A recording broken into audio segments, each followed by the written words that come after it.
మొత్తం కూడా చూస్తా ఉన్నది. అట్లాగే ఇవాళ వాస్తవాలు ఏ మాటకా మాట మాట్లాడుకుంటే సరే కొన్ని బాకా పత్రికలు ఆయన డబ్బా కొట్టే పత్రికలు కొంతమంది బాకా ఛానల్లో ఆయనకు భజన చేయొచ్చు. కానీ వాస్తవం ఏంటంటే ఈ ప్రభుత్వం ఇవాళ రాష్ట్రంలో రైతులు అనుకుంటున్న మాట రుణమాఫీలో ఫెయిల్ అయింది, రైతు బంధులో ఫెయిల్ అయింది, ఉచిత కరెంటులో ఫెయిల్ అయింది, అట్లాగే రైతు బీమా ప్రీమియం కూడా చెల్లించడంలో ఆఖరి కేసీఆర్ గారు తెచ్చిన ఒక అద్భుతమైన పథకం రైతు కుటుంబం రోడ్డు మీద పడద్దని చెప్పి 5 లక్షల రైతు బీమా ఏదైతే పెట్టినరో ఆ విషయంలో కూడా ఫెయిల్ అయినారు. రైతుల ఆత్మహత్యలు తిరిగి ప్రారంభమై ఇవాళ ఉధృతంగా పోతా ఉన్నాయి. ఇప్పటికే 600 మంది పైచిలకు రైతులు ఆత్మహత్యలు చేసుకున్నారు. ఆ ఆత్మహత్యల నివారణలో కూడా రేవంత్ రెడ్డి ప్రభుత్వం ఫెయిల్ అయింది. సాగునీరు అందించడంలో ఫెయిల్ అయింది, పండించిన పంట కొనుగోలులో ఫెయిల్ అయింది, బోనస్ ఇవ్వడంలో ఫెయిల్ అయింది, అట్లాగే విత్తనాల సరఫరాలో ఫెయిల్, ఈ రోజు ఎరువుల సరఫరాలో కూడా అట్టర్ ఫ్లాప్. ఇది వాస్తవం. కానీ దీనివల్ల నష్టపోతున్నది 70 లక్షల మంది రైతులు. వారి తరపున తప్పకుండా మేము కొట్లాడడానికి సిద్ధంగా ఉన్నాం. తప్పకుండా మరి క్షేత్రస్థాయి నుంచి రాష్ట్ర స్థాయి దాకా కూడా పోరాటాల్లో బీఆర్ఎస్ పార్టీ ముందుంటది. వెంటనే పోరాట కార్యాచరణ కూడా ప్రకటిస్తాం.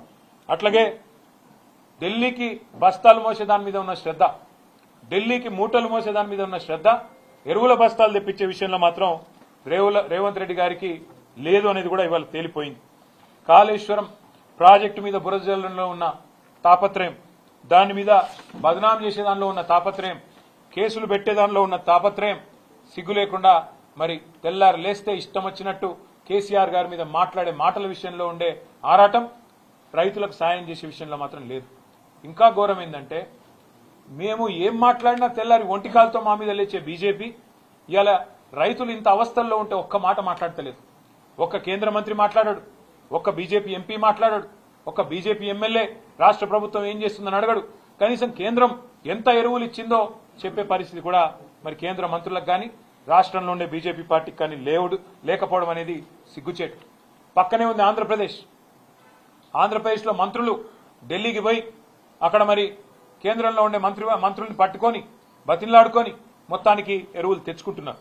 కానీ మన రాష్ట్ర ముఖ్యమంత్రి 51 సార్లు పోయినా ఇప్పటివరకు 51 బస్తాలు కూడా అదనంగా రాలేదు. మరి 8+8 0 అని మేము ఎప్పుడో చెప్పినాం. 8 మంది బీజేపీ ఎంపీలు, 8 మంది కాంగ్రెస్ ఎంపీలు, రాష్ట్రం నుండి ప్రాతినిధ్యం వహిస్తున్న కేంద్ర మంత్రులు అందరూ కలిపి ఇవాళ రైతులకు సాధించింది గుండు 0 అనేది మళ్ళొక్కసారి తేలిపోయింది. 2 పార్టీలు కూడా కాంగ్రెస్ బీజేపీ ఎరువుల విషయంలో రైతులను మోసం చేయడంలో దొందే అనేది స్పష్టంగా తేలిపోయింది. ఇవాళ వాస్తవం కేంద్రంలో ఉన్న బీజేపీ ప్రభుత్వం మంచిగానే ఇస్తున్నది, కానీ కింద రాష్ట్ర ప్రభుత్వం పంచలేదు. ఏమైతుందో ఇక్కడికి వచ్చినాక యూరియా అని ఇక్కడ బీజేపీ ప్రెసిడెంట్ చెప్తున్నాడు. అంటే బ్లాక్ మార్కెటింగ్ జరుగుతుందని చెప్తున్నావా? కాంగ్రెస్ మధ్యలో యూరియా తింటున్నారని చెప్తున్నావా? మరి తింటుంటే నీ ప్రభుత్వం ఏం చేస్తుంది బీజేపీ ప్రభుత్వం అని మేము అడుగుతా ఉన్నాం. అట్లాగే మరి పార్లమెంట్ లో చెప్తున్నారు మేము తగినంత మొత్తంలో సప్లై చేసినామని చెప్తున్నారు. మరి బ్లాక్ మార్కెటింగ్ జరుగుతుందా? మీరు వెంటనే కేంద్ర వ్యవసాయ శాఖ అదేవిధంగా కేంద్రంలోని సంస్థలు చర్యలు తీసుకోవాలి. బ్లాక్ మార్కెటింగ్ ఎవరైనా నమ్మితే వెంటనే జోక్యం చేసుకోవాలి. రాష్ట్ర ప్రభుత్వం చేస్తున్న ఈ దందాల మీద కూడా దృష్టి పెట్టాలి.